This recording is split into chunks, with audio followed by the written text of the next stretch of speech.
বলবেন বলুন। বলুন, আমি পরে এডিট করে নেবো, ঠিক আছে।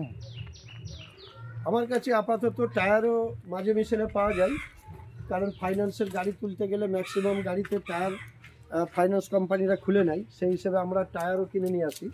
তা আপাতত আমার কাছে এক জোড়া আছে ডিকেটি টায়ার, যেটা নতুনের দাম আছে এখন 59 থেকে 60,000 টাকা। এটা মাত্র 10 পয়সা, একটা টায়ারের মাত্র 10 পয়সা ক্ষয় হয়েছে।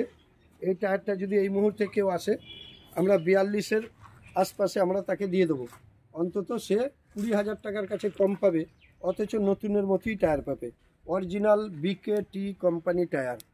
আচ্ছা, আর এক জোড়া আছে 16/9/28 tyre, MRF company, MRF company 16/9/28 tyre, যার টায়ারের ভ্যালু এখনকার দিনে 60,000-এর নিচেই নাই। এই টায়ারটা আমাদের কাছে 35 থেকে 38,000-এর ভিতরে, আমরা 38 থেকে 35,000-এর মধ্যে কাস্টমারকে দিয়ে দেবো, যেটা 99% টায়ার আছে এমআরএফ 16/9/28 টায়ার।